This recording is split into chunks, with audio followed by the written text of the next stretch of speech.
Silent Bringer Chapter 1 The Echo of Stone. The rain in the Shuddering Peaks wasn't rain. It was a granular lament, a constant, unsettling abrasion against the gray basalt cliffs. It felt less like moisture and more like the regret of the mountains themselves. The wind, too, didn't howl. It screamed.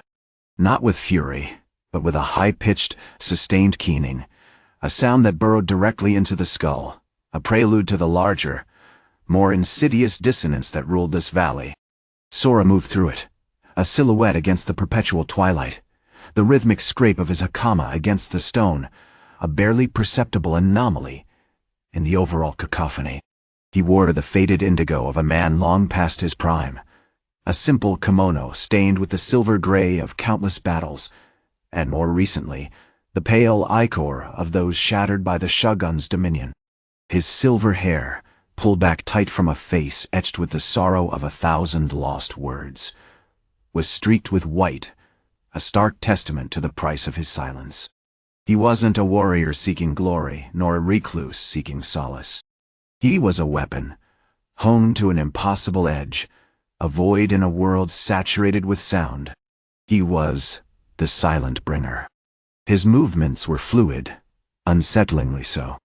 He didn't stride, he flowed, as if he were a shadow given form, a consequence of the quiet steel katana strapped to his back. The blade wasn't merely forged from the metal, it was imbued with it.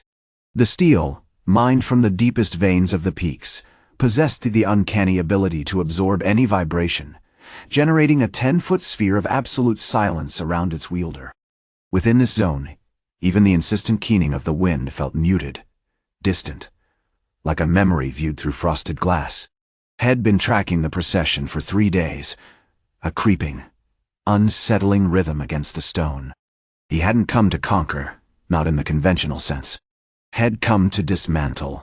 The Shogun's domain was built upon the systematic oppression of sound. From the highest temple, a massive structure of hanging bronze, the Bell-Taker Shogun commanded a legion of warriors, the Chime Knights, who maintained the oppressive symphony of slavery. These weren't men of brutal strength, but meticulously trained soldiers, each clad in armor composed of hundreds of tiny, intricately tuned bells. With every step, every movement, they generated a devastating sonic wave, meticulously calibrated to vibrate the bones of the villagers, forcing them into a mindless, rhythmic trance, a perpetual dance of labor, designed to extract the celestial ore that fueled the Shogun's power. The ore. It was whispered amongst the few remaining free villages, contained an energy that amplified sound, that essentially became sound. It was this amplified resonance that the Chime Knights used to control the populace, and the Shogun, in turn, used to amplify the ore's power. A vicious, self-sustaining cycle of pain and obedience. As Sora drew closer, he could discern the specific frequency of their movements, a jarring, uneven pulse, a testament to the Shogun's absolute control.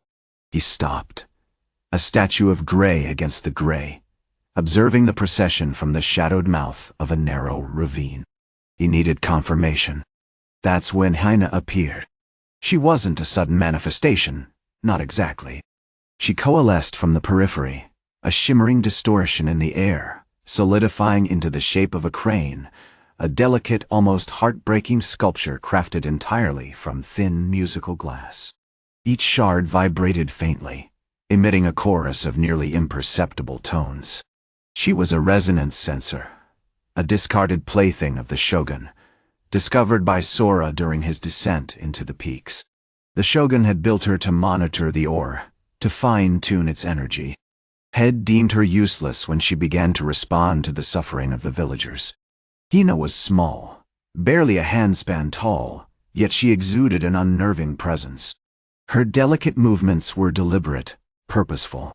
She tilted her head, her glass eyes tiny, polished gemstones scanning the Chime Knights with an unnerving awareness. "The dissonance is heightened," she murmured, her voice a tinkling cascade of notes, a miniature symphony of warning. "Their resonance is tainted, corrupted." Sora nodded, his face impassive. The Shogun's influence grows stronger. The ore is feeding his ambition. He drew his katana. The quiet steel shimmered, absorbing the surrounding noise, creating a circle of unnerving stillness around him. He extended a hand, and Hina stepped forward, her glass body gliding silently towards the line of the Chime Knights. The silence surrounding them intensified, a tangible shield against the Shogun's sonic oppression. The echoes of the screaming wind seemed to retreat, as if terrified of the void Sora represented. The battle, he knew, wouldn't be one of brute force. It would be a battle of silence. Chapter 2. Echoes in the Stone. The descent into the valley felt less like a journey, and more like a slow, agonizing unraveling of reality. The air thickened with a cloying stillness, the scent of rain-damp stone and something faintly metallic clinging to the back of Sora's throat. Hina, perched precariously on his katana's blade, emitted a constant, unsettling chime, a fractured melody carried on the breathless silence. The Chime Knights, alerted to their presence, moved with unnerving precision, their bronze armor gleaming dully in the perpetually overcast light. Sora moved with a fluid grace born of years spent in the shadows, a phantom amongst the polished steel and rhythmic menace of the Shogun's forces.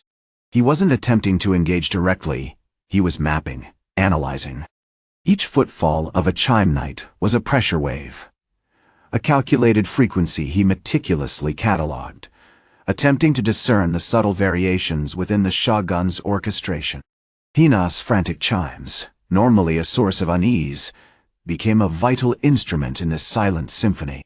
Her sensors, calibrated to the faintest vibrations, highlighted the points of resonance, the specific frequencies of the knights' movements, their armor plating, the very stone beneath their feet. The spacing is predictable, Hina transmitted, her voice a fragile, shivering counterpoint to the oppressive stillness. They adhere to a heptatonic sequence. He utilizes the bell's sympathetic vibrations to amplify each strike, creating a cumulative effect. It's brutally efficient. Sora nodded, his expression unchanged. He recognized the tactic. The Shogun wasn't simply seeking to injure. He was seeking to break the villagers' spirits, to reduce them to a compliant, rhythmic drone. He adjusted his stance, subtly shifting his weight, preparing to exploit the rhythm's weakness. Suddenly, a ripple of disturbance ran through the silence. A Chime Knight, clad in bronze plates etched with spiraling patterns, moved with an erratic urgency. The rhythmic chime of its armor shifted, growing sharper, more discordant. "Anomaly detected!" Hina shrieked, a cascade of panicked notes erupting from her form. Knight 734. His resonance is fracturing. Has attempting a deviation. A rogue harmonic. Sora reacted instantly. He launched forward, a blur of motion within the surrounding stillness. The Chime Knight, a hulking figure of polished bronze, raised its shield, preparing a blast of sonic force. But Sora was already there, a ghost slipping between the attack and its target. He didn't meet the shield with his blade, he moved around it, a fraction of a second out of sync with the knight's rhythm. The sound, a raw, agonizing pulse, slammed into the quiet steel of his katana, absorbed, neutralized. The knight staggered, disoriented. The discordant chime of its armor sputtered and died. The harmonic, disrupted, collapsed like a dying note. "Impressive," Sora said, his voice a low rumble, barely audible even to himself. He sensed a void, but he couldn't endure it. As quickly as it began, the disturbance subsided. The other Chime Knights, sensing the disruption, tightened their formation, their movements becoming even more methodical, almost obsessive. "The Shogun is responding," Hina warned, her voice strained, as attempting to recalibrate, as increasing the amplitude. The pressure it's building. Sora stopped, his hand instinctively reaching for his katana. The air around him grew heavier, denser. He felt the subtle vibrations of the mountain itself, amplified by the Shogun's relentless sonic assault. It wasn't a physical assault. It was an assault on his senses, an attempt to unravel his carefully constructed void. Ahead, he saw at the temple of the Great Gong, a monstrous structure of bronze and stone, radiating a palpable hum.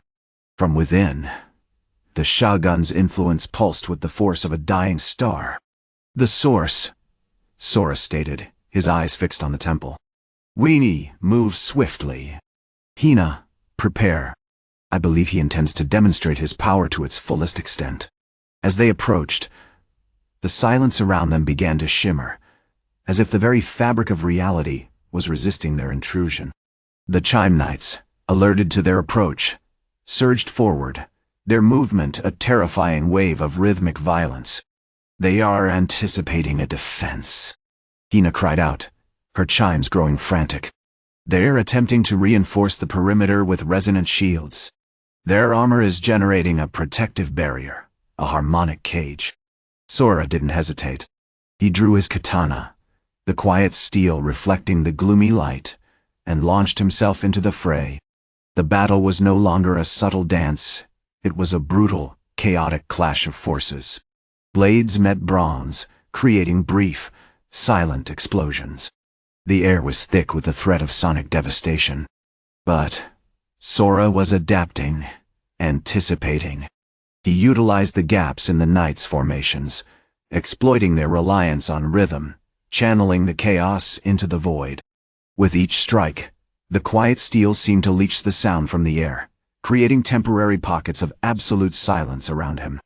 Then, he realized something crucial: the Knights weren't merely defending themselves. They were feeding the Shogun's power. Each successful attack, each amplified resonance, was strengthening the sonic force emanating from the temple. Chapter 3: The Harmonic Cage. The rain began as a fine gray drizzle, blending seamlessly with the unsettling resonance already saturating the air. It wasn't a natural rain. It was a precipitation of amplified vibration, a physical manifestation of the Shogun's oppressive control. Sora moved through the onslaught like a phantom, his katana a dark, fluid extension of his will. The air around him remained a vacuum of silence, a 10-foot radius where the Knight's attempts to liquefy him with sonic waves simply dissipated, turning into dull, ineffective thuds. Hina, her glass body shivering subtly, was a frantic counterpoint. Her delicate chimes, once a harmonious chorus, were now a discordant, urgent cascade, attempting to analyze the rapidly shifting frequencies to predict the Knight's next move. "The layering is increasing," she shrieked, a brittle, high-pitched tone that barely registered against the relentless assault. "They're building a harmonic cage around the central spire. The initial resonance is now interwoven with secondary frequencies, creating a multi-layered shield." Sora understood. The Chime Knights weren't just warriors, they were instruments. Their armor, meticulously crafted and tuned, wasn't merely a defense, it was a conduit, channeling the Shogun's power and amplifying it exponentially. Had been so focused on disrupting their individual attacks that had failed to see the larger, insidious design. The silence wasn't merely hindering them, it was allowing them to build their cage. He pressed his advantage, a whirlwind of controlled aggression. A knight, clad in plates of deep crimson bronze, lunged with a brutal rhythmic swing, its shield emitting a piercing shriek. Sora met the attack head-on, but instead of parrying, he deliberately stepped into the blast's epicenter. The impact was jarring, a disorienting wave of pressure, but the quiet steel held, absorbing the sound before it could damage him. He spun, a blur of motion, and sliced through the Knight's arm, severing the connecting rivets with a whisper of steel. The Knight roared in frustrated pain, its movements noticeably disrupted, its armor's resonance faltering. "Hez attempting to disrupt the flow," Hina cried, her chimes briefly stabilizing as she identified the change in frequency. "His movements are creating ripples in the cage. We need to amplify." Sora paused, considering. He realized he'd been reacting defensively, merely neutralizing the Knight's attacks. He needed to actively dismantle the cage, to shatter the harmonic weave. He shifted his stance, drawing upon the void god's forgotten teachings. The quiet steel wasn't just a barrier against sound, it was a resonator, a tool to redirect energy. He began a slow, deliberate rotation, his katana held low, guiding the blade's edge to carve invisible channels in the air. It wasn't a direct attack, it was a surgical disruption of the sonic field. With each rotation, a pocket of enhanced silence grew around him, expanding the void. He felt the pressure building, the air itself straining against the unnatural stillness. As concentrating, Hina shrieked, her chimes now a frantic, oscillating wave. The cage is reaching critical mass. The Shogun's resonance is intensifying. He's preparing to unleash the full force. Suddenly, the ground trembled. A wave of pure, unadulterated sound erupted from the temple. A cacophony of metallic shrieks, rhythmic pulses, and dissonant chords, the Shogun's raw, amplified will. It wasn't a focused attack. It was a deluge, a tidal wave of sonic energy designed to overwhelm and destroy. The Chime Knights, invigorated by the Shogun's power, launched a coordinated assault. Their movements were now a mesmerizing, terrifying dance of interlocking rhythms, each strike reinforcing the cage, tightening the harmonic weave. Sora was trapped, surrounded by a whirling vortex of sound and steel. He didn't falter.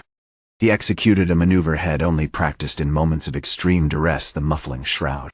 Closing his eyes, he channeled his remaining strength into the quiet steel, focusing all his will on compressing the surrounding air, creating a localized vacuum. The effect was immediate. The cacophony around him diminished to a low hum, then to nothing. The knight's attacks became muted, distant, almost ghostly. But this wasn't a solution. It was a temporary reprieve. Sora knew the Shogun was feeding off the silence, growing stronger with every moment he was shielded. He needed to break the cycle, to disrupt the Shogun's power source directly. As he looked toward the central spire, he perceived a faint flicker, a blue luminescence emanating from the great sky gong. It wasn't a source of light, but a conduit, pulsating with the Shogun's amplified resonance. The gong was not just an instrument of sound, but a key to the storm. "Hina," Sora whispered, his voice barely audible above the hum of the void. "Prepare for a shattering." Chapter 4. Echoes of the Fracture. The air in the temple's central chamber hung thick with an unnatural stillness. A viscous silence that tasted of cold metal and regret. Sora stood, a silhouette sculpted from shadow, and the faint blue glow emanating from the great sky gong.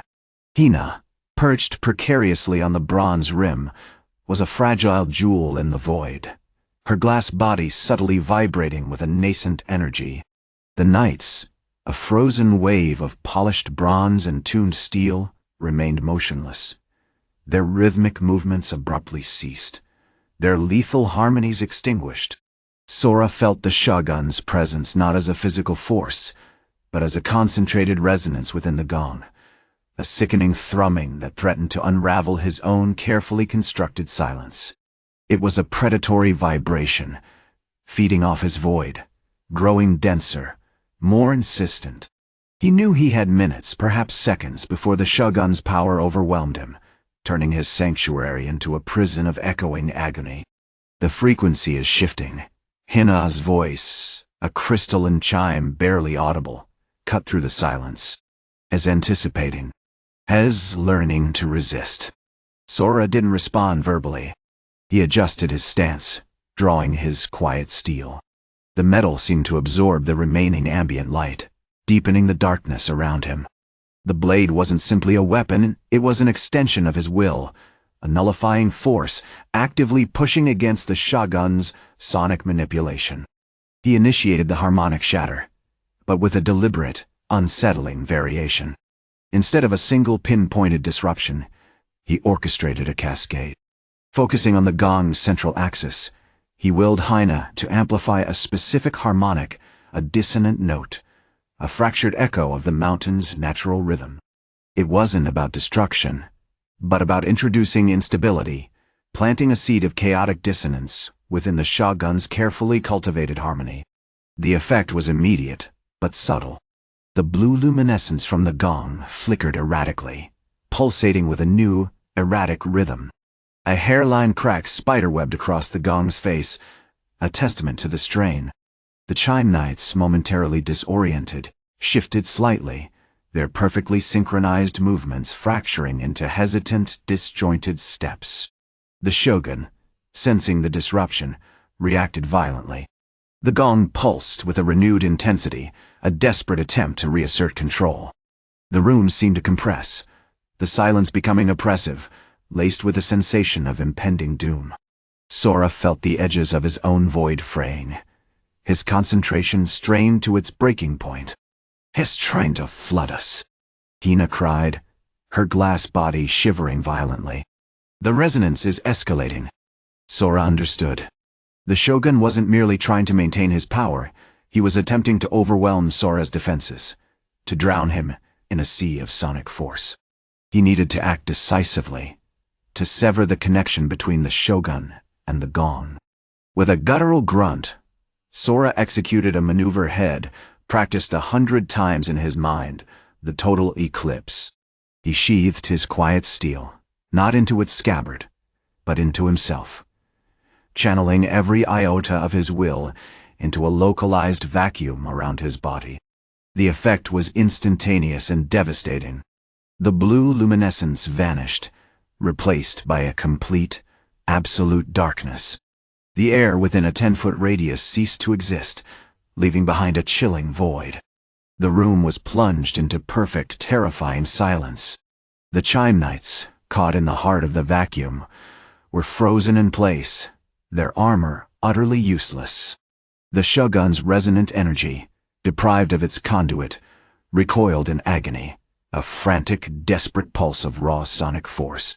But this was not a victory. It was a trap. The shogun wasn't merely a vessel for sound, he was sound. His essence was intrinsically linked to the mountain, to the gong, to the rhythmic vibration that sustained his existence. He was slowly, painstakingly, constructing himself from the echoes of the land. Sora realized with a sickening clarity that he had become a pawn in his own strategy. The void he had created wasn't neutralizing the shogun's power, it was concentrating it, focusing it into a single, terrifying point. "Hina, target the source," he commanded, his voice a barely perceptible whisper. Not the resonance, but the memory of it. Hina, understanding instantly, began to vibrate with an unprecedented intensity. She moved with impossible speed, her fragile glass body blurring into a shimmering haze. As she approached the gong, she didn't attempt to shatter it physically. Instead, she focused her resonance a perfect, crystalline note, directly at the point where the gong's bronze had first been shaped, the very genesis of its resonant frequency. It wasn't a wave of destruction, it was a wave of oblivion. The air around the gong shimmered, distorting the already oppressive silence. The bronze began to crumble, not with a shattering crash, but with a slow, agonizing dissolution, as if the sound itself was being erased from existence. The shogun screamed a silent scream, a torrent of raw, unadulterated agony that ripped through Sora's very being. He doubled over, clutching at his chest, his movements jerky and erratic. He was losing control, his connection to the mountain severed. As the last vestiges of the gong crumbled to dust, the shogun collapsed, a crumpled heap of bronze and shattered bone. The final silence descended, heavier and more profound than ever before. Sora, exhausted and trembling, knelt beside the fallen shogun, cradling the last shard of Hina's glass body. He looked down at the broken remains, a single perfect tear not of water, but of distilled silence, tracing a cold path down his cheek. The price of the final silence had claimed another piece of his soul. Chapter 5. Echoes in the Void. The immediate aftermath of the shogun's collapse was a study in unsettling stillness. The air, thick with the residual echo of his agony, clung to the shattered remains of the temple of the great gong like a shroud. The plateau, once vibrating with the oppressive rhythm of the Shogun's control, now held only a suffocating, absolute silence. Sora, his body slick with the distilled tears of the void, remained kneeling, a statue carved from shadow and exhaustion. Hina, or what remained of her, floated serenely beside him, a constellation of iridescent glass shards reflecting the wan light filtering through the perpetual mist. He reached out, his fingers ghosting over the fractured surface, a gesture of both profound sorrow and unsettling reverence. It was a strange communion, a man stripped of his voice, kneeling before the fragmented ghost of a creature that had in its own way restored him to silence. A low rumble, not of earth, but of something deeper, began to stir within the plateau. The ground shifted subtly beneath Sora's feet, a tremor not of violence, but of release.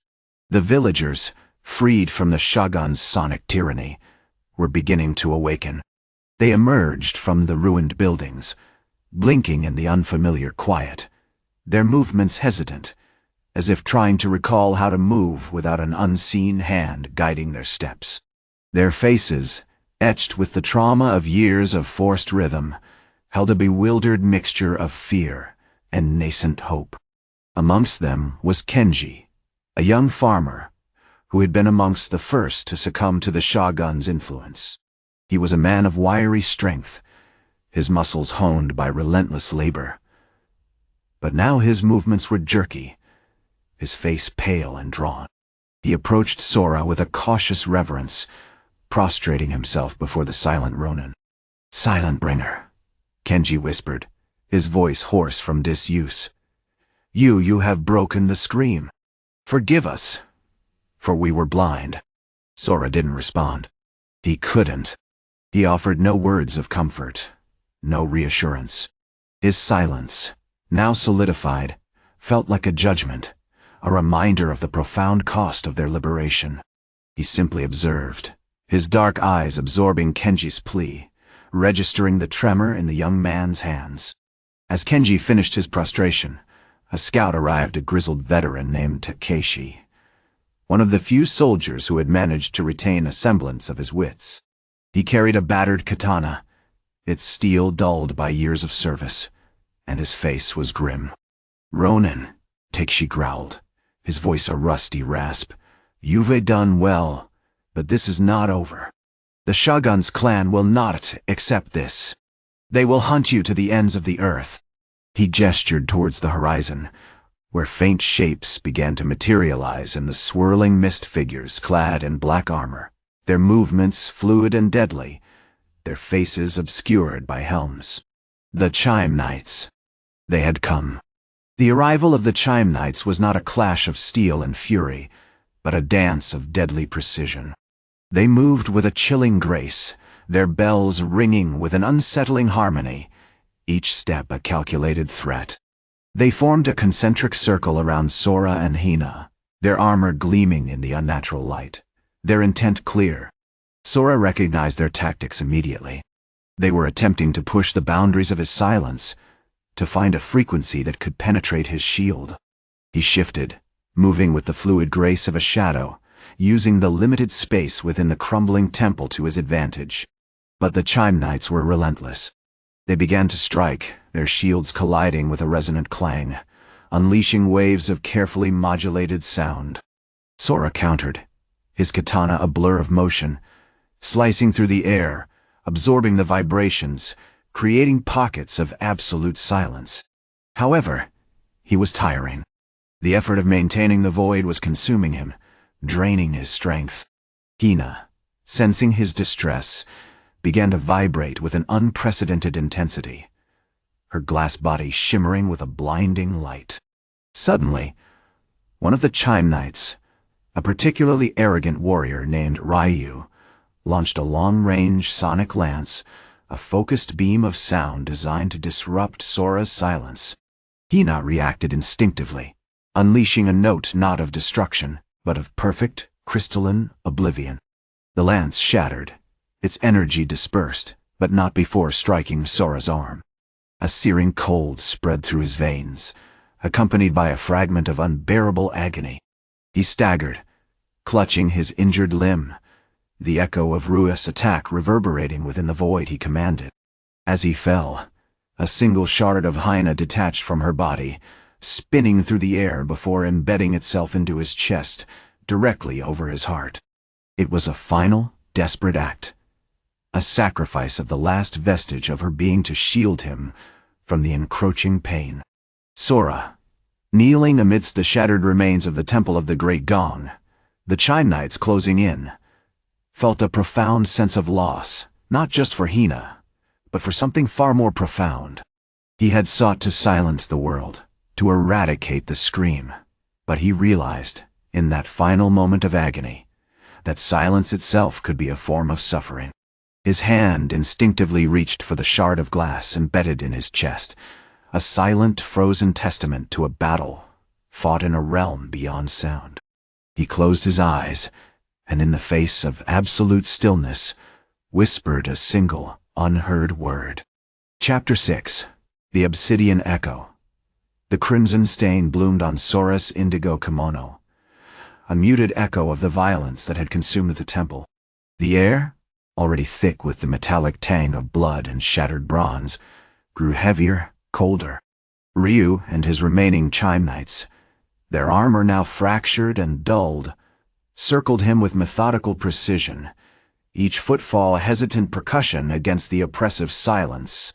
They were ghosts themselves, warped by the disruption of sound, their movements jerky and unsettling, like automatons struggling with a forgotten language.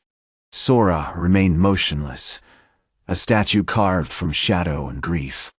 The shard of Hina's glass, now a slick obsidian, pulsed faintly against his chest, a cold weight anchoring him to the reality of his sacrifice. He could feel the phantom echoes of the lance's impact, not as pain, but as a profound, vacant ache, a space where feeling used to reside. The agony hadn't been physical. It was the disruption of the void, the intrusion of something into the perfect, suffocating stillness. Master Ito, a grizzled veteran of the Shogun's private guard, the only Chime Knight who hadn't been completely incapacitated, approached him. Ito was a study in weathered resilience, his face a roadmap of scars and etched with the weariness of 1,000 battles. His armor, though battered, still resonated faintly with the lingering hum of the sonic attacks, a discordant dissonance that made him look like a broken record player. Ronin, Ito's voice. A low rasp, cut through the silence, a guttural sound amplified by the unnatural stillness. You have achieved your purpose, in a manner. The Shogun's power is diminished, but this silence it consumes. It devours. Sora didn't respond. He couldn't. The effort of even acknowledging Ito felt like an act of betrayal against Hina, against the promise of the void.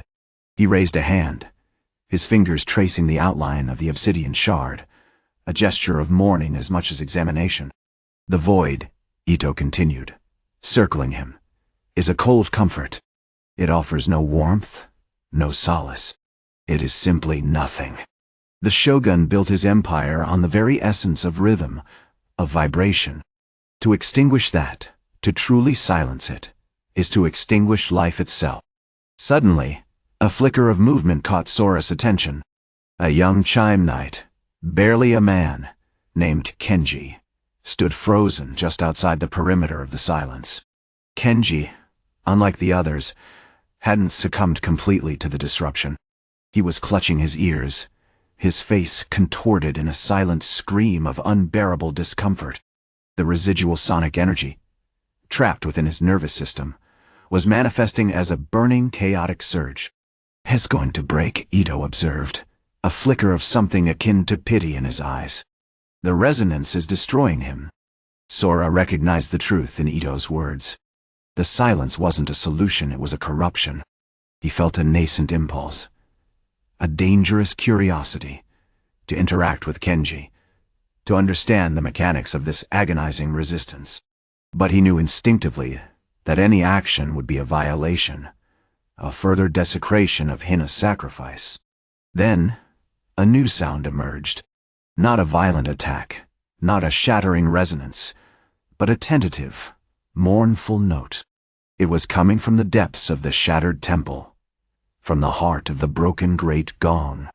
The sound was fragile, almost imperceptible, but it held a strange beauty, a lament carried on the wind, a whisper of the world before the silence. As Sora listened, he realized the shard of glass in his chest wasn't simply absorbing sound, it was receiving it. The shard wasn't just a shield, it was a receptor, a conduit for the echoes of a world struggling to reclaim its voice. The shard had become a tiny obsidian heart, beating in rhythm with the faintest tremors of existence.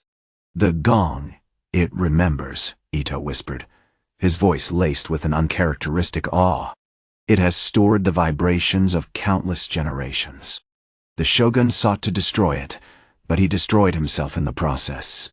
As Ito spoke, the note from the gong grew stronger, coalescing into a complex melodious song of the mountains, of flowing rivers, of the cries of birds. The chime knights, momentarily stunned, faltered, their movements becoming less mechanical, more uncertain. The silence, once absolute, began to shimmer, to fluctuate, as if disturbed by the returning resonance. Sora reached out, not with his sword, but with his hand, and gently touched the obsidian shard. As his fingers brushed against it, a jolt of energy surged through him, a torrent of sound flooding his senses, not a deafening roar, but a delicate, overwhelming symphony of experience. He saw glimpses of the Shogun's reign, the forced labor, the terrified faces, the desperate hope of the villagers. He felt their pain, their fear, their unwavering longing for freedom. Then, as quickly as it began, the deluge ceased. The shard pulsed one last time, its obsidian surface now faintly translucent, revealing a network of intricate, glowing veins. And it shattered. The silence returned, heavier than before, but now it was imbued with something new, a profound understanding. Sora knew then that his purpose wasn't to erase sound, but to guide it, to shape it into a force for liberation. He rose, his silver hair now a stark, bleached white, and looked at the remaining chime knights, not with a chilling stillness, but with a quiet determination. "The scream," he said, his voice a low murmur, "has returned." Chapter 7. Echoes of the Fall. The return of the scream was less a violent eruption, and more a slow, insidious bleed. The silence around Sora hadn't diminished, it remained a pristine, absolute void. But within that void, the vibrations of the peaks began to resonate, fractured and distorted, like a broken mirror, reflecting a nightmare. The chime knights, their movements no longer purely robotic, displayed flashes of confusion, moments of agonizing hesitation before obeying commands. The Shogun's sonic control, once a meticulously crafted instrument of terror, was unraveling. Ito, the Shogun's lead strategist, a wiry man draped in crimson silk and perpetually sweating, watched from the shattered remnants of the temple courtyard, his face a mask of brittle fury. He barked orders to reinforce the remaining chime knights, but the knights, haunted by the phantom sensation of silence, offered only sluggish, disjointed resistance. "The void, ronin, has corrupted the very fabric of our power," Ito screamed, his voice a strained squeak against the unsettling hum. "That cursed obsidian shard, it's not just amplifying the silence, it's listening to the Shogun's intent. It's feeding him doubt." Sora, observing from the shadowed edge of the courtyard, remained impassive. He wasn't engaging in a battle of brute force. He was conducting a subtle, surgical dissection of the Shogun's regime. The shard, now utterly inert, served as a conduit, a dark echo of the Shogun's obsessive need for control. The returning scream wasn't the Shogun's, sonic, well, it was a distorted reflection of his own fear, his fear of losing control, of the silence eating away at his authority. As Ito's men pressed forward, attempting to corner Sora, Hina, surprisingly, began to move. The glass crane, its movements still jerky and unpredictable, drifted towards the fray, not attacking, but emitting a series of escalating, dissonant notes. Each pulse of sound wasn't a destructive force, but a carefully calibrated interference, a ripple within the returning vibrations, further disrupting the night's coordination. One of the knights, a young man named Kenji, his face already pale with exhaustion and confusion, stumbled, his shield clattering to the ground. Hina's discordant melody struck him with particular force. He collapsed, clutching his head, writhing in a silent scream of agony, his body experiencing a phantom sensation of his bones resonating with unbearable frequency. "Stop it, you useless automaton!" Ito shrieked, ordering his men to destroy Hina. But the damage was done. Kenji, overwhelmed by the sensory overload, had become a vessel for the disruption, a chaotic element introduced into the Shogun's carefully orchestrated nightmare. Sora moved, a blur of motion within the void. He didn't engage Kenji directly. Instead, he extended a hand, not in an aggressive gesture, but a soothing one, towards the fallen knight. As his fingers approached, a faint, iridescent shimmer emanated from his hand, momentarily pushing back the absolute silence. Kenji's convulsions subsided. The chaotic vibrations faded, replaced by a profound, unsettling calm. He looked at Sora, his eyes wide with a mixture of fear and a nascent understanding. "The silence, it doesn't hurt," Kenji whispered, his voice raspy and unused. "It's you feel." That phrase, spoken with such confusion and raw emotion, seemed to break the final dam of resistance within the Shogun's control. The great sky gong, sensing the shift in power, began to vibrate with an increasing urgency. Ito, realizing the situation was spiraling out of control, ordered the activation of the gong's full power, a desperate attempt to drown out the encroaching silence with a wave of pure sonic force. But the gong, corrupted by the Shogun's obsession, responded not with harmony, but with a fractured, agonizing shriek.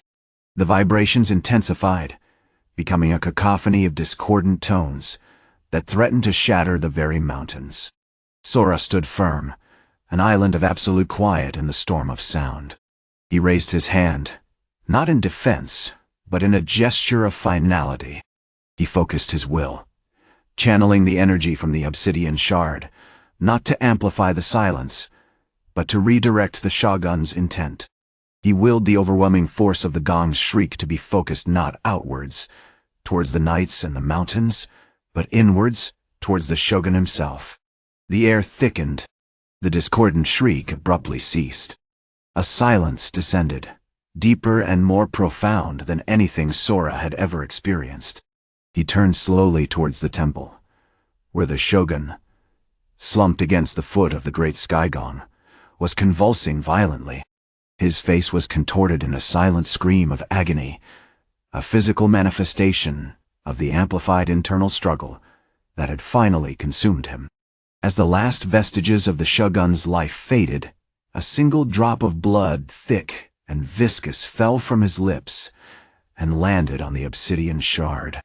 The shard pulsed one final time, releasing a shimmering, silver dust that drifted upwards, carried on the newly silent wind.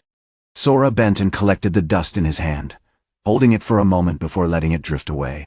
"Silence," he murmured, his voice a barely perceptible breath, "is not an ending, but a beginning." Chapter 8. Echoes in the Void. The silence in the temple of the Great Gong was a suffocating blanket. It pressed down on Sora, a tangible weight that felt less like absence and more like a predatory force, waiting to consume. The air itself seemed to shimmer with the residue of the Shogun's agony, a faint, ghostly echo of the shattering vibrations.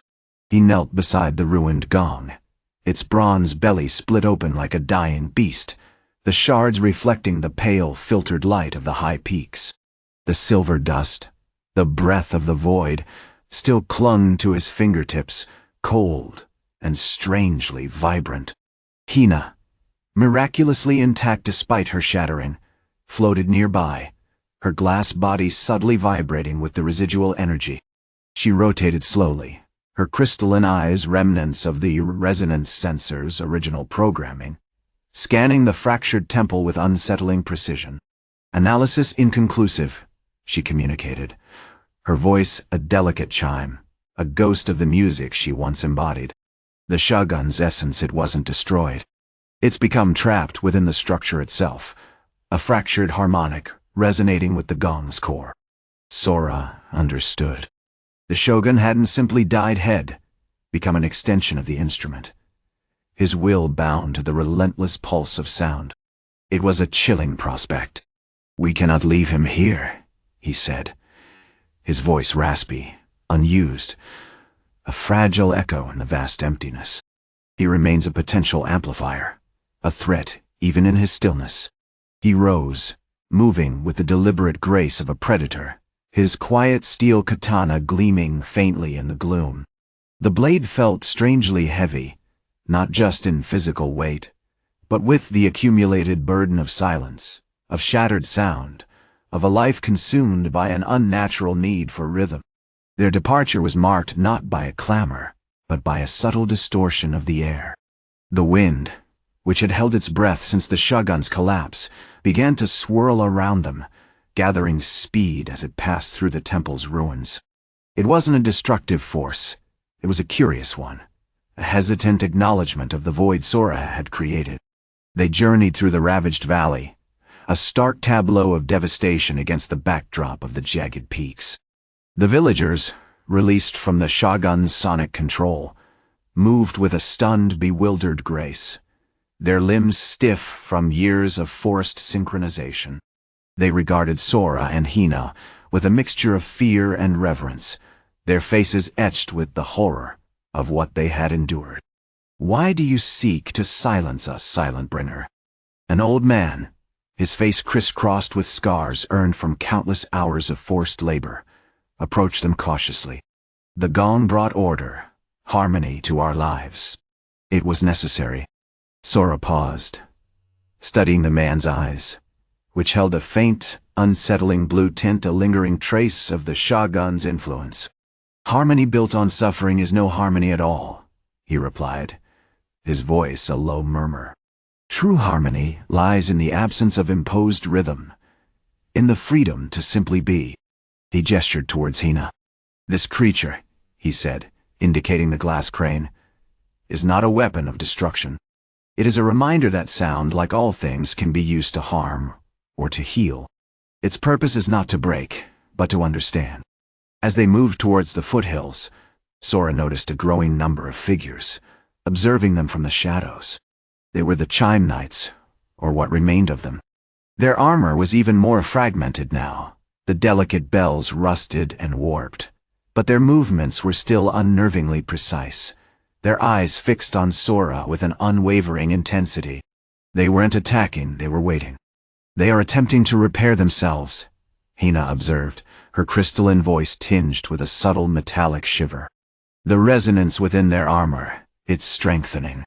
They are seeking to re-establish a connection, to regain their purpose." Sora understood. They hadn't been merely soldiers, they had been instruments of the Shogun's will, their very bodies honed into conduits for his sonic obsession. To simply destroy them would be to perpetuate a cycle of violence. He raised his katana, not in aggression, but in a gesture of acceptance. "Let them seek their harmony," he said, his gaze unwavering. "Let them find their peace. But understand this, a silence born of a scream is a silence that demands respect." As he spoke, the silver dust clinging to his fingertips began to swirl, forming a miniature vortex around his hand.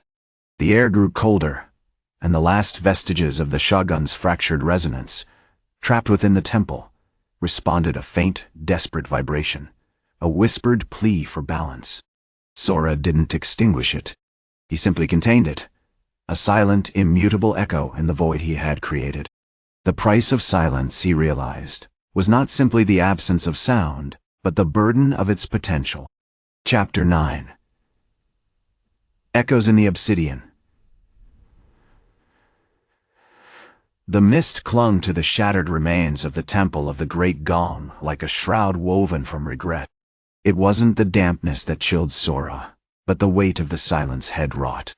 The Chime Knights, or what was left of them, hadn't moved. They remained in a frozen tableau of desperate seeking, their armor a grotesque mosaic of rusted bells and fractured bronze, bathed in the ethereal gray. Sora knelt beside the central fissure in the gong, a jagged wound that seemed to exhale the last vestiges of the Shogun's tormented energy. Hina, perched on a shard of the instrument, pulsed with a faint internal light, a rhythmic flicker mirroring the ghost of the vibrations she absorbed. "The resonance it's evolving," she whispered, her voice a delicate chime, almost too faint to register. "It's not striving for the sonic lance anymore. It's attempting pattern recognition. It's learning to anticipate." Sora understood. The Shogun hadn't just used sonic force, had cultivated a monstrous, obsessive feedback loop. Duat, wa. The vibrations weren't merely weapons, they were a language, and the Chime Knights, in their agonizing devotion, were desperately trying to decipher it. And now, with the source of the vibration neutralized, that attempt was manifesting in an increasingly unsettling way. Suddenly, the silver dust clinging to Sora's fingertips intensified, swirling into a miniature, rapidly rotating cyclone. It wasn't a natural phenomenon, it was a response. The shard of Hina, reacting to the burgeoning resonance within the Chime Knights, was amplifying the subtle echoes of the Shogun's intentions. The air thickened, vibrating with a low, subsonic hum that bypassed Sora's protective shell, crawling directly into his bones. He tasted metal, felt a pressure building behind his eyes. "The silence isn't absolute," he murmured, his voice strained, a thread of his own internal rhythm struggling against the overwhelming intrusion. "It's merely contained." The Chime Knights shifted. Not a coordinated assault, but a slow, deliberate movement. 3 of them, their armor blackened with soot, and their faces frozen in an expression of profound, unsettling comprehension, began to advance towards Sora. They moved with an unnatural fluidity, as if guided by an unseen current, their movements less about attack and more about placement. They were arranging themselves in a precise geometric pattern around him, a circle of silent intent. Hina's light pulsed faster, her crystalline voice rising to a near shriek. "They are creating a harmonic matrix. They're attempting to become the gong, to rebuild the resonance." Sora drew his quiet steel, not with a flourish, but with a grim deliberation. The katana surface seemed to absorb the ambient light, deepening the darkness surrounding him. As he moved, a localized vacuum formed around his blade. The air momentarily stilled, the faint hum receding. He wasn't fighting the knights, he was disrupting their orchestration. He moved with a brutal efficiency, a dancer in the void, his strikes precise, economical, severing the connections between the knights, severing their attempt at harmonic convergence. Each cut was met with a disconcerting ripple of silence, followed by the slow, agonizing collapse of a Chime Knight's armor, the bells shattering, the bronze twisting into grotesque shapes. But with each fallen warrior, the resonance grew stronger, more complex. It wasn't just a repeating pattern, it was evolving, learning, anticipating. As he cut down the 4th knight, he noticed something utterly horrifying. The silver dust around his hands coalesced, forming not a cyclone, but a single perfectly formed hand, skeletal and cold, reaching out from the vortex. It wasn't his. It was a miniature echo of the Shogun himself.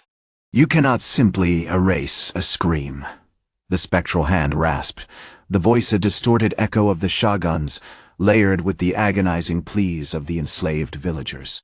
"Silence is a negation. It demands a response. You have created a mirror."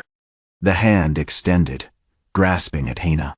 The glass crane, reacting instinctively, unleashed a single shattering note, a piercing, dissonant chord that wasn't directed at the hand, but at the temple itself. The obsidian walls shuddered, hairline fractures spider-webbing across their surface. Sora realized with chilling clarity, Hina wasn't just a sensor, she was a counterpoint. Her existence, her creation of resonant frequency, was the very thing the Shogun sought to suppress. The silence, it needs to be broken, Hina shrieked, her form shattering into 1,000 glittering fragments, embedding themselves within the fractured gong. As the final shard pulsed with light, a single clear note, resonant and profound, filled the chamber, a note that bypassed Sora's defenses, resonated with the very core of his being. And in that note, Sora understood. The Shogun hadn't created a sonic empire. He had created a prison. And the only way to truly break free was not to silence, but to hear, to embrace the scream, to unravel its terrible beauty. Chapter 10. Echoes in the Stone. The silence in the temple of the Great Gong was no longer absolute. It was a fractured quiet, a held breath, thick with the residue of 1,000 screams. The shard of Hina, embedded within the fractured bronze, pulsed with a sickly, internal luminescence, emitting the single, unwavering note, a lament, a plea, a terrifying truth. Sora stood amongst the rubble, his indigo kimono stained with bronze dust, the silver streaks in his hair shimmering with an unnatural pallor. The miniature shogun's hand, still suspended in the vortex of displaced air, flickered, weakened, its rasping voice reduced to a whisper. "You have merely delayed the inevitable," the spectral hand hissed, its movements jerky, like a broken marionette. Silence breeds obsession. It demands an amplification, a distortion. You sought to negate the scream, and you have birthed a monster of resonance. Sora ignored the phantom. He knelt, carefully gathering the largest fragments of the shattered gong shards of obsidian slick, with a viscous silver fluid that seemed to absorb light. Each piece resonated faintly with the note, a subtle vibration that crawled beneath his skin, a phantom echo of the Shogun's torment. He felt a terrible compulsion, not to destroy, but to understand the music trapped within the stone. Hina's spirit, or what remained of it, wasn't entirely gone. He could sense a residual agitation, a desperate striving from the fractured glass. The note was a desperate attempt to reclaim itself, a fight against the oblivion Sora had created. Suddenly, the air vibrated, not with the oppressive resonance of the Shogun's sonic slavery, but with a controlled, almost surgical frequency. A section of the temple wall, previously held together by hairline fractures, began to shift, not with the grinding groan of collapsing stone, but with a delicate, oscillating hum. From the newly formed aperture stepped a figure, a young woman, clad in the crimson robes of the Shogun's personal guard. Unlike the Chime Knights, she moved with a startling grace, her face pale, her eyes wide with a horrified understanding. She carried a single, intricately carved flute made of polished jade. "You've silenced the heart," she stammered, her voice a fragile thread against the pervasive silence. "But you haven't silenced the song." She raised the flute to her lips, and a sound, impossibly clear and pure, filled the chamber. It wasn't the chaotic, suffocating resonance of the Shogun's control, but a melody, a haunting, melancholic tune that spoke of loss, of captivity, of a people starved of their own voices. It was a song of the deaf, a language of touch and intuition, a defiant affirmation of existence in the face of overwhelming noise. Sora felt the note battling with Hina's, a chaotic duet of frequencies. The miniature shogun's hand convulsed, its spectral form dissolving as the woman's music overwhelmed it. "You presume to understand the scream?" The woman shouted, her voice laced with fury. "The shogun built his power on it. He refined it, weaponized it, until it became an instrument of subjugation. You offer us silence? We are born to sing!" She began to play with a frenzied intensity, layering notes upon notes, creating a swirling vortex of sound that visibly distorted the air around her. The obsidian walls shuddered, the fragments of the gong pulsed with increasing light, and the miniature shogun's hand solidified momentarily, reaching out towards her with a desperate skeletal grasp. Hina, sensing the escalating power, unleashed another shattering note, this one amplified by the gong's fractured structure, an immediate counterpoint to the woman's defiant melody. The two frequencies clashed, creating a cacophony of almost unbearable intensity, a swirling maelstrom of sound and silence that threatened to tear the temple apart. Sora realized with a sickening certainty that he hadn't destroyed the Shogun's empire, he had merely ignited a more potent, more chaotic reaction. The Shogun hadn't sought to control sound, he had sought to own it, to weaponize its very essence. And now, he had unleashed a force far more dangerous than his own sonic slavery, the unyielding spirit of a people who refused to be silenced. He raised his hand, the quiet steel of his katana gleaming in the fractured light. Not to strike, but to shield. He focused his will, extending his silent zone, but it wasn't enough. The woman's music, imbued with the collective will of the enslaved villagers, resonated with a power that threatened to shatter his defenses. As the note pulsed, he noticed something crucial. The note wasn't just a melody. It was a key. A key to unlocking something deeper within the gong. Something that predated even the Shogun's twisted ambition. He looked down at the shard of Hina, still pulsing with light, and saw, reflected within its fractured surface, not just the Shogun's prison, but a terrifying ancient truth, a network of resonating crystals, buried deep beneath the plateaus, humming with a primordial energy, the source of the Shogun's control, and potentially the source of the scream itself. The fight wasn't about silencing sound, he realized. It was about controlling the song of the earth. Chapter 11. The Echo of Stone.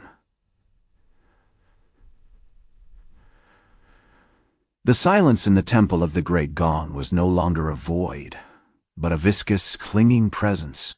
It felt like the absence of something profoundly vital, like a limb severed and left to rot in the dark. Sora, his skin slick with sweat and the metallic tang of exertion, stood rigid, the quiet steel katana a cold weight in his hand. The fractured light of the shattered gong illuminated dust motes dancing in the stillness, each one a phantom of a vibration he couldn't perceive. Hina, now a jagged constellation of glass fragments, lay nestled in his palm, radiating a faint, melancholic luminescence.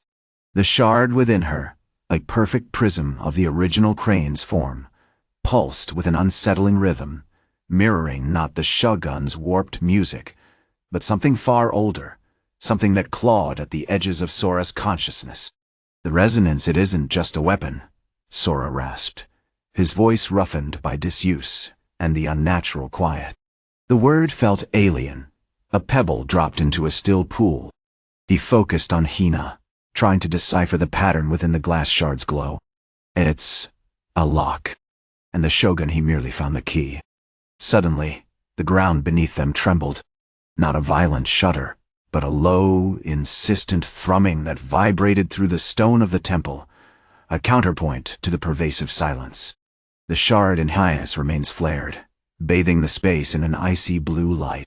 He realized, with a chilling clarity, that the crystals beneath the plateaus weren't merely a source of the Shogun's control, they were responding to his actions, to the shattering of the gong, to the disruption of the sonic matrix. Emerging from the shadows, a figure materialized, not a warrior, but a seer. A woman, ancient and stooped, wrapped in layers of indigo silk, patterned with constellations that seemed to shift and writhe in the blue light. Her face was a roadmap of wrinkles, etched with the sorrow of centuries, her eyes twin pools of obsidian. She carried no weapon, only a simple bone flute. "You have pierced the veil," she said, her voice a dry rustle, and disturbed the heartbeat of the peaks. Sora, wary, remained motionless. "Who are you?" "I am Lyra. I guard the echoes." The Shogun sought to exploit them, to harness the mountain's song for his dominion. But he did not understand the true nature of the resonance. It is not a tool to be wielded, but a spirit to be respected. Lyra raised the flute to her lips and began to play. The notes were not musical, not in any recognizable sense. They were the raw, unfiltered vibrations of the earth, a mournful, grinding lament that resonated within Sora's bones. He felt the crystals beneath the plateaus stirring, a network awakening after millennia of slumber. The Shogun amplified the natural rhythms of this place, Lyra explained, her eyes fixed on the pulsing shard in his hand. He corrupted them, turning them into instruments of control. But the song never truly dies. It simply sleeps, waiting for someone to awaken it. As she played, the temple began to unravel, not in a catastrophic collapse, but in a slow, mesmerizing dissolution. The bronze panels of the ceiling peeled away, revealing a cavernous space filled with intricate crystalline structures, amethyst, citrine, obsidian woven into a complex, fractal network. The vibrations from Lyra's flute intensified, resonating with the shards of Hina, creating a counterpoint to the unnatural silence that still clung to the temple. The Shogun's control is based on a distorted rhythm, Lyra said, a relentless pulse of sonic slavery. To break it, you must restore the true harmony. Feed the source with a resonance that is pure, untainted. Sora understood. The silence wasn't enough. He had been fighting to erase sound, but he needed to rebuild it. He raised his katana, not to strike, but to channel. Focusing his will, he directed the residual energy of the quiet steel, not to block vibration, but to shape it. He visualized a single clear note, a long sustained tone of crystalline purity, and released it. The response was immediate. The crystals beneath the plateaus pulsed with a blinding light. The earth roared, not with destructive force, but with an overwhelming ecstatic symphony of sound. It wasn't the Shogun's oppressive rhythm, but a vibrant, chaotic outpouring of the earth song, the memory of 1,000 years of silence, of storms and snows, and the slow, grinding movement of tectonic plates. Then, a figure emerged from the heart of the crystalline network, a young warrior, clad in armor of polished jade, his face obscured by a helmet shaped like a screaming bird. He wielded a massive staff crafted from a single resonating quartz crystal. "You dare interrupt the song of the mountains?" The warrior boomed, his voice echoing with the raw power of the awakened crystals. "You will be silenced." The battle of the resonances had begun. It wasn't a battle of blades, but of sound, a desperate struggle to regain control of the very heart of the Shuddering Peaks. And Sora, the Silent Bringer, found himself at the center of a symphony of destruction and rebirth, a lone warrior against a tide of ancient, untamed resonance. Chapter 12. Echoes of the Stone. The air hung thick with an unnerving stillness, a palpable tension, woven from the shards of shattered bronze and the pulsing, nascent energy of the awakened earth. Sora knelt amidst the crystalline bloom, his quiet steel katana, still breath, resting at his side, the metal's dark surface absorbing the chaotic light. The warrior, dubbed a screamer by the recovering villagers, a fitting moniker, advanced with a terrifying grace, his quartz staff a beacon of vibrating fury. Each step resonated, not with a destructive wave, but with a sustained, almost painful high-pitched drone that threatened to unravel Sora's concentration. Sora felt the familiar pull of the void, the instinctive urge to simply be the silence, to consume the warrior's attack before it formed. But the crystalline network, the reborn Earth Song, was different. It wasn't a malicious imposition. It was a desperate, primal plea. He realized, with a chilling clarity, that the Shogun hadn't merely sought to control sound, had sought to steal it, to dam the flow of the Earth's voice and reshape it into his own tyrannical rhythm. "You seek to unravel what was never truly yours," Sora said, his voice a low, carefully modulated hum, barely perceptible above the crystalline pulse. It wasn't a command, but an observation, laced with a profound sadness. "This world remembers sound. You deny it a birth." The screamer laughed, a shattering, amplified echo that reverberated through the mountain. "Memory is a luxury the weak afford themselves. Order demands control. Your memory is chaos." He swung his staff, unleashing a torrent of amplified quartz resonance, targeting the center of Sora's silence zone. The effect was different. Instead of being simply nullified, the vibration fractured, splintering into 1,000 smaller echoes that danced around Sora, subtly manipulating the air currents, almost disorienting him. Sora realized he was fighting not just sound, but resonance. The screamer wasn't just emitting waves, he was shaping them, molding them to inflict maximum disruption. The still-breath katana seemed sluggish, the quiet steel resisting the constant bombardment of manipulated vibrations. He shifted his focus, abandoning the defensive posture. The visualization, the crystalline note, the slow, pure tone returned. But this time, it wasn't just a visualization. He began to conduct. Channeling the energy of the quiet steel, he wasn't blocking the resonance, he was subtly altering its harmonics, introducing counter-frequencies, weaving a complex tapestry of sound designed to disrupt the screamer's control. The crystalline bloom responded, intensifying its pulse, the light becoming almost blinding. The earth roared not with a single, overwhelming blast, but with layers of sound, a chorus of geological memory. Sora felt it in his bones, a profound connection to the ancient heart of the mountains. He realized the warrior was not just fighting against the sound, he was fighting for a corrupted version of it, a rigid, controlled echo of the Shogun's will. "You are a vessel for a dying song," Sora said, his voice gaining a sharper edge, a desperate attempt to cling to a shattered order. The screamer retaliated with a focused blast, targeting Sora's throat, an attempt to force him to mimic the Shogun's oppressive rhythm. Sora didn't flinch. He anticipated the attack, utilizing the fractured resonance, guiding the energy around him, creating a temporary shield of layered sound that absorbed and dispersed the blow. But the effort left him momentarily vulnerable, a searing pain lancing through his chest. As he recovered, Hina, the glass crane, emitted a series of rapid, delicate chimes. Each note was precise, almost surgical in its effect.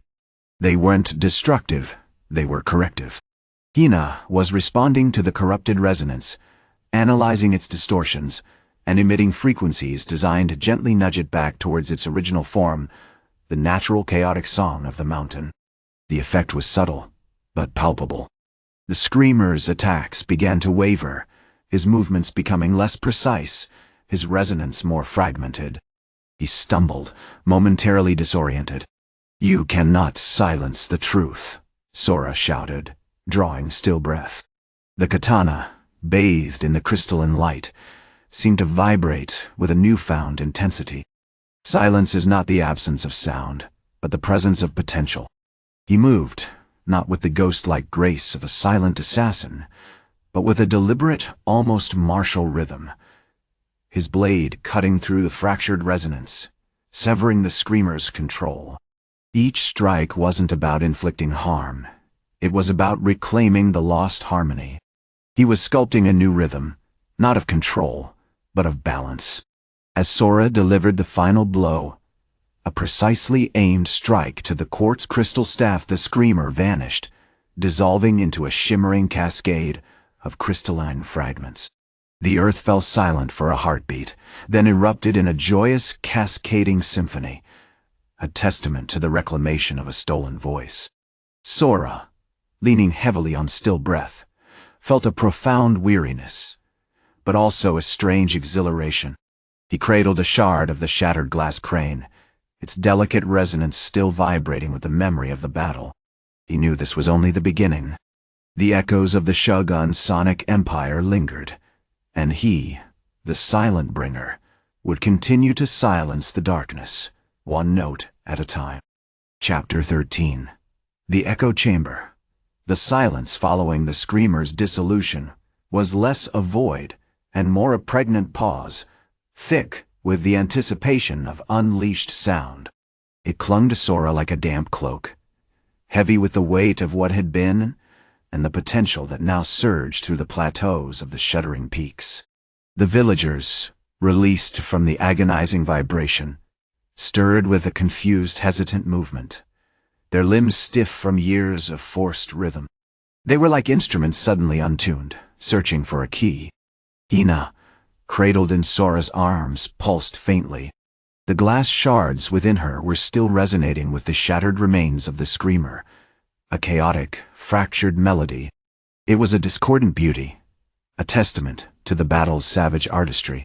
Sora knew with a chilling certainty that Hina was slowly rebuilding herself, drawing on the fragmented echoes of the shattered enemy to complete her form. The Shogun's influence, Sora murmured, his voice a low rumble, a counterpoint to the nascent symphony rising from the valley floor. It wasn't simply sonic.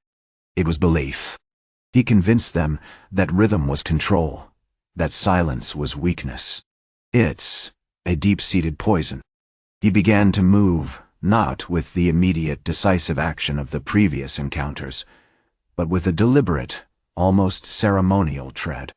They followed a winding path towards the Temple of the Great Gong, the epicenter of the Shogun's oppressive regime. The temple itself was a brutal monument to dissonance, a towering structure of layered bronze, each plate painstakingly tuned to a different, overlapping frequency. It pulsed with a subtle, unsettling vibration, a ghost of the Shogun's control. As they approached, they were met by a contingent of chime knights, their armor now displaying the grotesque beauty of shattered bronze and scattered bells.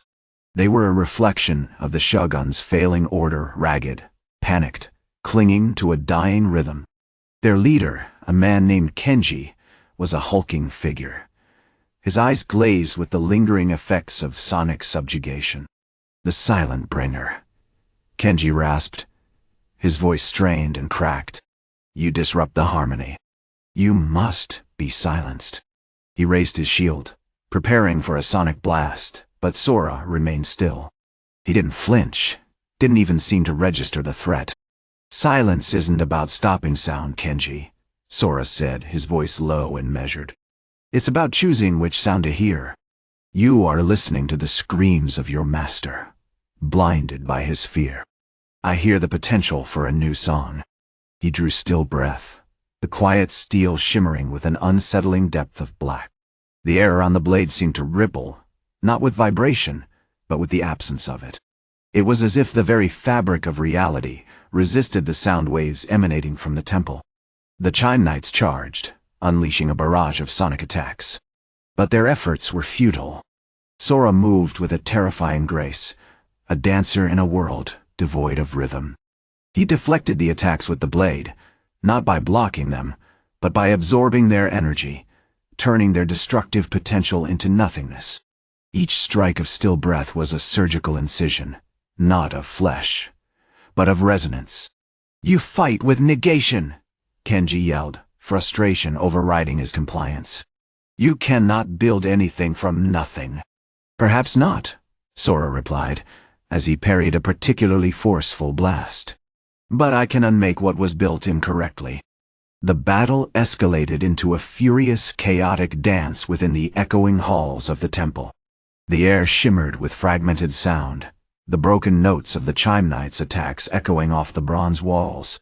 Sora moved like a predator, isolating and dismantling the knights with chilling precision. He wasn't seeking to kill, he was seeking to restore the natural order, to break the chain of control. As he engaged the remaining chime knights, Hina began to vibrate with increasing intensity. She emitted a series of rapid, complex notes, a counter-rhythm designed to disrupt the knights' armor. It was as if she was meticulously dismantling the very foundation of their sonic weaponry. Finally, Sora faced Kenji, the last of the chime knights. He stood before the great sky gong, the instrument that had been the heart of the Shogun's empire. The gong itself was massive, a sphere of polished bronze that hummed with barely contained energy. The Shogun had intended it as a weapon of absolute control, but Sora saw it for something else, a broken instrument, a vessel of corrupted sound. "You will not silence this," Kenji screamed, raising his shield for one last desperate attack. Sora simply stepped forward, and in that instant, the world went silent. The air within a 10-foot radius vanished, not with a simple absence of sound, but with a crushing, absolute vacuum. The gong, the knights, Kenji all were enveloped in the total eclipse of sound. When the silence lifted, the great sky gong lay shattered, a magnificent ruin of fractured bronze. And in the center, cradling a newly formed shard of Hina, stood Sora, his eyes reflecting the fractured light of the broken instrument. "The silence is a key," he whispered, to unlocking the heart of the storm. Chapter 14. Echoes of the Void. The mist clung to the shattered remnants of the Temple of the Great Gong like a spectral shroud, thick with the scent of ozone and ancient bronze. The air, though still, held a phantom pressure, a lingering echo of the total eclipse, a feeling of being simultaneously compressed and emptied. Sora moved through the debris with the deliberate grace of a shadow, his quiet steel katana, a dark extension of his will. The initial shock of the Shogun's demise had faded, replaced by a chillingly focused stillness. The villagers, freed from the Shogun's sonic tyranny, were emerging from a state of bewildered lucidity, their faces pale, their movements hesitant, their voices reduced to choked whispers. Among them was Hina's caretaker, a young woman named Hina, her eyes wide with a mixture of awe and grief. She knelt beside the fractured shard of glass, gently tracing its contours with a trembling finger. It destroyed him," she stammered, her voice raw and unused. "The sound, it wasn't just a weapon, was it? It was a part of him." Sora offered no response, his presence a silent acknowledgement of her sorrow. He was a study in contained despair, the shock-white strands of his hair stark against the indigo of his kimono, a physical manifestation of the price he'd paid. The weight of the void he commanded settled upon him, a constant, unnerving pressure in his chest. As the last of the Chime Knights had fallen, and the immediate threat had vanished, a new kind of tension began to build. Not the frantic, vibrating energy of the Shogun's control, but a more insidious, unsettling kind. The curiosity of the survivors. They were drawn to Sora, this enigmatic figure who had wielded silence as a weapon, who had brought about the destruction of their tyrant with such unnerving calm. Leading the throng was Lord Ito, a grizzled veteran of the Shogun's campaigns, his face etched with the scars of countless battles. He approached Sora with cautious deference, his hand resting on the hilt of a battered naginata. "Ronin," he said, his voice rough, "you have brought an end to the Shogun's reign. But what now? This land, it is broken. We need guidance, a way to rebuild." Sora turned his gaze upon Ito, a glacial appraisal that seemed to strip away any pretense. "Rebuild?" He finally spoke, his voice a low, resonant murmur, as if extracted from the deepest depths of his being. "You seek to return to a world defined by sound, a world that has been poisoned by its misuse. That is not rebuilding, it is merely repeating the same error." His words were not intended as a dismissal, but rather a stark indictment. He was offering them a difficult truth, that their reliance on sound, their obsession with rhythm and control, had led to their enslavement. Suddenly, a tremor ran through the ground, subtle at first, then growing in intensity. The fractured remains of the great gong began to vibrate, a faint, mournful hum rising from the shattered bronze. The villagers recoiled in fear, instinctively reaching for the remnants of their former sonic defenses, small, bronze chimes they had carried as protective talismans. "It's reacting," Hina cried, her eyes fixed on the shifting fragments of the gong. "The residual energy, it's trying to reassert itself." Sora's expression didn't change, but his movements became sharper, more decisive. He understood instantly. The Shogun hadn't simply used the gong as a weapon, he had imprinted his will, his obsession, onto its very core. The silence wasn't a complete erasure, but a contained struggle, a battle between the void and the lingering resonance of the Shogun's control. He raised his katana, not to strike, but to perform a precise, almost ritualistic movement. He moved towards the vibrating fragments, his quiet steel blade absorbing the errant frequencies, creating a smaller, localized bubble of absolute silence around the gong. It was a painstaking process, a delicate dance between containment and release. "The silence is not a weapon," Sora said, his voice gaining a subtle, almost hypnotic quality. "It is a filter. It allows us to perceive the true nature of things, to understand the balance that has been disrupted." As he worked, Kenji, the last surviving Chime Knight, emerged from the shadows, his armor gleaming dully in the fractured light. He carried himself with a profound sadness, the remnants of the hypnotic rhythm still flickering in his eyes. "You silenced the gong," he said, his voice hollow, "but you did not silence the screams." Sora paused, his gaze locking with Kenji's. "There are different kinds of silence," he replied, a hint of something akin to pity in his voice. "The scream of the enslaved, the scream of the broken. I have offered the first. Now, you must learn to hear the second." He gestured to Hina, who, subtly, began to vibrate, emitting a single, sustained note, a note of mourning, a note of understanding, a note that promised not an end, but a beginning, born in the quiet space between echoes. Chapter 15. Echoes in obsidian. The mist clung to the shattered remains of the temple of the Great Gong, a viscous gray shroud mirroring the disquiet in Sora's soul. The air, once thick with the Shogun's oppressive rhythm, was now a suffocating stillness, broken only by the drip, drip, drip of condensed moisture from the fractured bronze. Kenji, the last Chime Knight, remained a shadow amongst the rubble, his movements slow, deliberate, as if perpetually caught in a fading echo. He hadn't moved since Sora's final gesture, the shattering of the gong, his face a mask of profound, unsettling acceptance.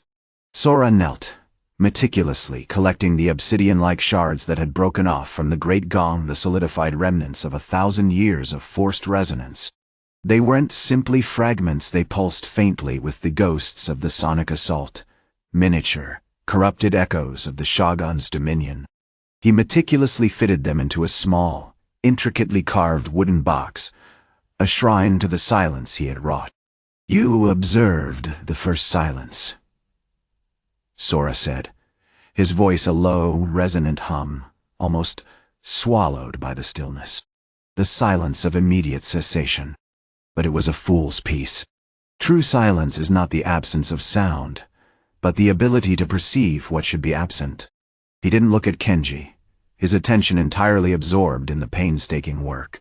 Kenji finally broke the silence, his voice a rasping whisper. "You destroyed the instrument, but the resonance remains woven into the very fabric of this land."